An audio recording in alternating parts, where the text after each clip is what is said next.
Hi, this is Jessica Animated, and I want to talk about something I learned from Norm in the North. That might sound surprising, but I was thinking about stakes. Stakes are so important in a film, because if we don't care what the character cares about, then there's a problem, because it's not connecting on some level. We haven't communicated that clearly. Norm, of course, in the film is concerned that his kingdom, his icy home, is going to get destroyed by human developers.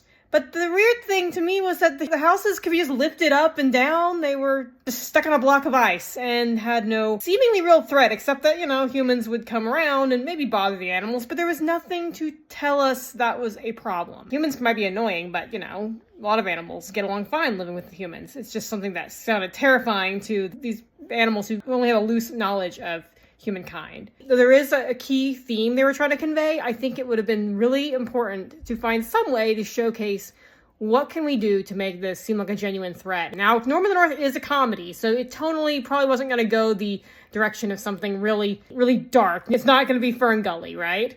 But at the same time, this film ended up with a surprisingly dramatic climax that made me feel like this film was trying to be something bigger than just the silly comedy that it was marketed as. And I feel like if everything had been harmonized, that film might have worked a lot better. Think about your stories and how can you increase that tension and make sure it's visible. I'm not saying exaggerate. There's a time for subtlety, but make sure the audience knows this is bad. Make sure we can sense that this is a bad thing. Look at the Death Star. There is pretty much no question about that being a problem. I'm not saying everything has to be a big Death Star, but that's a good place to start.